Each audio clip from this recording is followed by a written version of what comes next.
Welcome everyone back to weekly weather updates, and in today's video we're going to have a look at the latest from the live radar, run through the weather warnings. We still have thunderstorm warnings issued for the rest of today, as we have seen thunderstorms once again break out. Not quite as extensive as yesterday, but where they did occur today and will continue to occur through this evening, they have been very severe once again. So we'll have a look at the latest from the live radar, we'll have a look at the weather warnings, and we'll run through the UKV, have a look at the precipitation and the temperature over the next 5 days as well. And then of course we'll focus on the longer range, look at the GFS, GM, Eastern WF and the ensembles. That is not great news if you're looking forward to something warmer and drier through the rest of July. It's looking highly likely to be pretty unsettled and fairly cool as well. Lots of showers, longer spells of rain and cold temperatures in places as well. So, to remember, if you enjoy my videos, make sure you like and subscribe, and remember to follow me on Twitter as well, the link's in the description. So to start on the live radar, we have seen extensive thunderstorms once again in many western regions, now spreading further northwards. We saw a yellow thunderstorm warning issued for Northern Ireland yesterday, and we'd have a look at that extensively. We saw a warning issued at short notice in the southwest of England now. Thunderstorms have now cleared from here. It was these thunderstorms breaking out in northern areas that was triggered initially in the southwest, but now spreading further northwards and eastwards. And from the looks of this, probably should have had a more extensive yellow warning issued, as these thunderstorms are extremely active at the moment along its leading edge. And there's some big cells in here. One to the north of Bradford and Leeds looks pretty huge, to be honest. This would bring tens of millimetres of rain within half an hour or so. Similar cells towards Nottingham and Sheffield as well, slowly moving northwards and eastwards. And then we've got some more cells across the Republic of Ireland and Northern Ireland. Some of these across the Republic of Ireland now look like they are starting to lose their intensity, but still some heavier pulses of rain. And the same in Northern Ireland, where we still have some active cells breaking out. We did see some extensive rain across eastern regions early this morning into the early afternoon, but that's now all cleared out into the North Sea. You can see all of this area of rain. That did initially impact the east, but now the rest of the day in the east has actually been pretty decent, with sunshine breaking out. Across Scotland, a few heavy thundery showers popping up, but very small and isolated. Probably another pretty nice day. But as I said, big thunderstorms breaking out in places, and they'll continue to rumble on through the evening, and they definitely have been a lot more organised than we anticipated yesterday, just showing you the unpredictability when we have these summer thunderstorms. If you look at the temperatures around 6 PM, pretty decent in eastern regions, as I said. Behind that rain and thicker cloud that's now out into the North Sea, we have seen temperatures rise, still got a bit of trapped warmth at the surface, and of course we are still in early July, so the sun is very strong. So best temperatures towards that London area, up towards the East Midlands and East Anglia, up towards North East England. Temperatures as high as maybe 26 or 27 degrees today. Now if you go over to net weather, we're able to have a look at the precipitation radar, but also have an overlay of lightning strikes. Again, not 100% accurate, not picking up every lightning strike, but it gives us a very good indication of where active thunderstorms are. And where you see orange lightning strikes here, that's pretty much active thunderstorms, where there are lightning taking place at the moment. So you can see some active cells across southwest England still, but the most amount of active cells is along this axis through the spine of northern England. As I said, up towards that sort of Leicester, Nottingham region, and then spreading up towards Sheffield, up towards parts of northern Yorkshire as well here, with some big active thunderstorms. It's difficult to see exactly with the lightning strikes overlay, but you can see these active cells here, and always the lightning strikes are slightly behind where the heaviest precipitation is, as it is slightly delayed compared to the live radar. But yeah, loads of lightning strikes over the past hour or so, and they continue to rumble on throughout the next few hours. And you can see still some active storms across parts of the Republic of Ireland and Northern Ireland. There's an active cell here for central parts, an active cell to the north of Dublin on the border, and another active cell here just on the border once again, and some really high rainfall rates there with some purple showing. Again, these are rainfall rates up to 100 millimetres per hour. That's where you get flash flooding issues. And some more active cells once again across Northern Ireland, and one large cluster just towards the top of Londonderry there. Yeah, really quite intense day. Definitely more extensive than we anticipated. We did think there were thunderstorms today. Did have warnings issued for Northern Ireland, but definitely have clustered together and been more intense than many models had yesterday. The Arome run probably was the best model yesterday evening, where we did have a look at that. So that definitely did show some severe thunderstorms, but just not quite as organised as this. And the UKV neither had it quite as organised as it has appeared this evening. But again, highlighting the unpredictability with these storms as they continue to rumble on. Now, if you look at the weather warnings, we do have thunderstorm warnings issued, but especially this one across southwest England is a little bit more redundant now. It does expire in a couple of hours, and again, it was only issued earlier this morning, again for in a few hours, up to 40 millimetres of rain, high likelihood lower end of the impact matrix, and then we did see this widespread warning for Northern Ireland, again very warranted considering what we're seeing on the live radar at the moment. Once again, high rainfall rates, high impact, and increasing in the likelihood. I am surprised though, from seeing what we have on the live radar, we haven't seen an extensive yellow warning issued for northern regions. Again, this line of storms has been apparent for a couple of hours, so I'm surprised the Met Office haven't issued a big blanket yellow warning for northern areas. But again, the Met Office do choose when they think warning is warranted. But from looking at the live radar, it definitely looks like the intensity is warranted, especially after seeing so much heavy rain yesterday. It will mean that flash flooding is even more likely with all the rain that fell in places yesterday. Some regions, as I said, saw 50 to 100 millimetres of rain in the storms yesterday, and maybe if they see another cell move through this evening, could see even more. Now, if you go over to the UKV, we'll be able to see what the UKV showed from 3 AM this morning. And you can see we did have heavy rain, or moderate to heavy rain in the southeast that did spread through eventually. Thicker cloud eventually did dissipate. And you can see those storms breaking out across Northern Ireland, Republic of Ireland initially, and southwest England. But very isolated storms here, pop-up storms, not really organising anything too severe. And as we head through the afternoon into the evening, you can see they do get a bit larger across Republic of Ireland and Northern Ireland.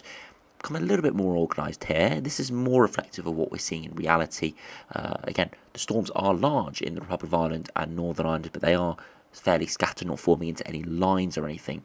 But looking up towards Northern England, UKV really not doing too well with that system that has developed.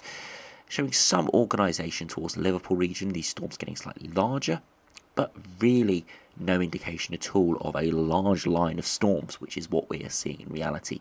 Again, highlighting the difficulty in forecasting these systems. Again, if I just go back to the live radar, you'll be able to see the huge contrast in from what the UKV is showing to the live radar. Huge extensive line of storms here, with some storms still lingering in the southwest compared to the UKV, which had some storms towards the Liverpool region and scattered showers, and some of these showers not even got high intensity really. So UKV not performing particularly well here, but again, you can't criticise it too much. It is so difficult forecasting these storms. I'm just surprised that we didn't see an update in the yellow warning for thunderstorms at some point early this afternoon, once that storm formation became apparent during the afternoon. But as we head through this evening, it should disintegrate away around midnight, really should clear all that rain away. And then as we head into tomorrow, there's likely to be more showers and potentially more storms in the south and the west. Longer spells of rain moving in from North Wales through northern England. Looks like a large area of rain, and there looks like some oranges and reds in this, so it could be some torrential rain embedded within it, and maybe even some embedded thunderstorms with it as well. And then generally to the north and west of this area of heavy rain, we've got more heavy showers and thunderstorms breaking out with more reds appearing. That rain eventually does spread through during Monday evening and does start to lose its intensity. Best conditions probably in the south and the east, but loads of these large, heavy showers, more long spells of torrential rain, not looking good. And as we head through Monday evening, parts of central, southern and eastern regions start to get their share of the rain. But lucky for them, falling overnight. You can see around midnight the weather front does approach, giving quite heavy rain in many regions. Again, this could be slightly further northwards, could be slightly further southwards, so don't take this as absolute gospel. We'll update this again tomorrow, as this area of rain could shift, and that's the same with the area of rain tomorrow. It could be slightly further north, it could be slightly further south. It's very difficult forecasting these very intense but relatively small on the grand scale of the UK area of rain. Will make huge differences if this is 50 miles further northwards or southwards, from areas seeing tens of millimetres of rain to only 5 or 10 millimetres of rain, depending on the intensities. But as we head beyond that into Tuesday, that rain does clear, and Tuesday will be a day of showers. Again, could be some storms once again for northern regions and western regions, as we do see some reds appearing. But once again, they do look scattered, but I don't really want to say they're definitely scattered after what we've seen today, where the forecast yesterday really was for scattered thunderstorms, but we have seen them organised quite significantly. In the south and the east, it's probably the worst conditions, really. Thick cloud, on and off drizzly rain. Will hold those temperatures down. At least further north and westwards, there is the risk of storms and showers, but at least there'll be a bit of sunshine breaking out as well. Finally, as we head into Wednesday, another day of sunshine, showers, and potentially some storms. But western and southern regions starting to see some sunshine. And then as we head into Thursday, storms reducing, still showers around, but of course cooler air mass coming in from the west, so less humidity and less energy. So those showers do lose their intensity. So another day of sunshine and showers, but there'll be plenty of drier spells, especially for the Midlands and northern England. So yeah, not going to be a complete washout the next 5 days, but there's going to be plenty of heavy showers and storms and plenty of rain to come for many. So if you've got plans, best to keep an eye on the live radar, as that's going to be the best way to know when some of these showers, long spells of rains or storms are on your way. The reason for all this is, if we do have a look at the upper air temperatures, you can see the very hot air is getting swept away at the moment, but still in generally quite warm, humid air in from the west.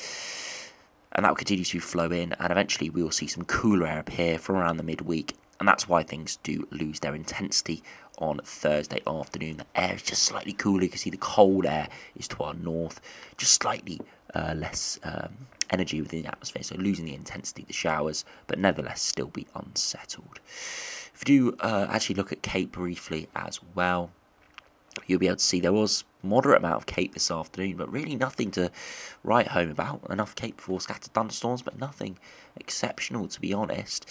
And as we head through Monday, more Cape around in places, pretty much the same as today, so again, more thunderstorms in places. And into Tuesday, again, similar amounts of energy in places. But as we head into Wednesday, you can see the Cape does diminish quite significantly. At Thursday, pretty non-existent. Any showers are likely to not be too intense. No risk of any thunderstorms, really, with that. If you do look at the max temperatures, again, you can see the temperatures this afternoon peaking around the low 20s. But I do think it got slightly warmer in the south and the east than this is appearing. It did get to sort of the mid-20s. And it's because the UKV had a bit more cloud, a bit more rain forecasted here than we saw in reality. As we head into tomorrow, expecting a similar day, low to mid-20s, maybe 25 degrees in the far east, but much cooler further northwards and westwards, where we have persistent rain moving in. Again, mid to high teens. And then as we head into Tuesday, again, struggling in the high teens or low 20s. Again, the air mass isn't ridiculously cold yet. It's going to get cooler than this, as we'll see in the longer range in a minute. It's not particularly cold yet, but we are going to see a continuation of cooler conditions slowly spreading in. And Wednesday, another day where it's pretty cool in the northwest, mid to high teens, maybe the low 20s further south and eastwards. And that's the same as we head into Thursday as well. Things turning a lot cooler. Some would argue much fresher, so not quite as oppressive as it has been recently. But it's going to remain very unsettled and on the cool end of the spectrum as we do progress through the next 10 to 15 days or so, which we'll see in a minute. Now, I do want to just briefly show the Rome run. Again, it doesn't go out too far, but we're able to see through Monday's risk of storms. And you can see those storms forming across southwest England here and South Wales, and storms across the Republic of Ireland during today. And the Rome is fairly accurate, forming into a more organised area of storms through this afternoon and evening. Perhaps not quite picking up on its southern extent, but definitely that region towards Yorkshire showing some intensity, and definitely picking up on some big storms across parts of the Republic of Ireland. Slightly more organised than we're seeing in reality, but nevertheless pretty accurate there. So Rome, pretty accurate, but this is the midday run. So this was released really as these storms were forming. So it's not too much use. If we actually do look at the midnight run, which is probably the most useful run if the Met Office were putting out a weather warning this morning, you can see definitely showing those organised storms through the evening here. Again, picking up across southwest England initially. We did see a weather warning changed here, but as we head through the evening, those storms do push further northwards and eastwards. I must admit that they're not the most intense. If you actually look at the convective overview, they are pretty intense, but not the most intense sort of storms we've ever seen. Cape are moderately high, so Rome, even though it's much more accurate than the UKV run was from this morning, not quite picking up on the complete overall spectrum, but definitely is pretty decent on positioning and size, just not quite getting the intensity, I think, as severe as it has been in reality. But even looking at this Rome run, it's not quite as intense as reality. I'd still argue this is probably warranted a yellow warning, so I'm surprised we didn't see one issued this morning, as we saw that southwest warning issued, and we didn't see one for northern regions either.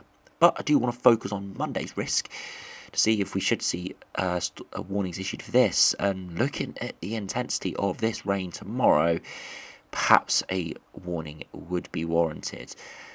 Perhaps this area of rain here, even though it's got some really heavy precipitation rates here, getting up towards 20 to 40 millimetres per hour, that is very intense. That would be associated normally with thunderstorms. Being in a larger area of rain, it's either embedded thunderstorms or just very torrential core of this weather system. But regardless, the amount of rain that's fallen in these regions over the past couple of days, perhaps we could even see a rain warning issued for this as this heads northwards and eastwards. So yeah, this could be some more very heavy rain in the North Wales region, the Midlands, Northern England tomorrow, and some more heavy showers and storms across Northern Ireland and the Republic of Ireland. Another very lively day, probably the south and the east just about escaping away with minimal precipitation. But yeah, it could be a very lively day in northern regions, so do take care tomorrow. I am surprised we haven't seen a thunderstorm or a rain warning issued, but there could be a lot of wild conditions out there, again accumulating all this rainfall over the past few days. Some regions could see in the hundreds of millimetres from the looks of the last 2 days, plus this rain coming tomorrow. So please do take the necessary precautions tomorrow. Again, this is coming through the lunchtime region, and for northern areas perhaps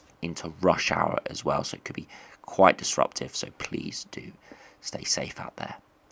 If you do now have a look at the longer range briefly, again, not too much change over the past few days, generally unsettled and cool. You can see lots of low pressure around at the moment, and this is driving the westerly flow, and lots of low pressure sitting close by or on top of us, and the wind's coming in from the west. So it's not a particularly warm direction, not amazingly cold either. The air mass isn't coming directly from the north, but some ensemble members do have that. It's just generally low pressure parked over top of us or to our north with the westerly flow.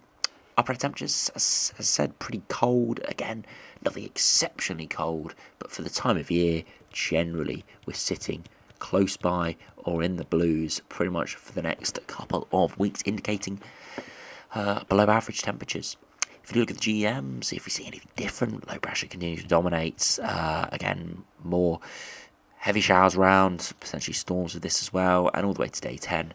We do see the low pressure disintegrate in strength, and we do start to draw up a bit more of a southwesterly, but at this point we're still in pretty cool air, and the temperatures of the surface would not be particularly great.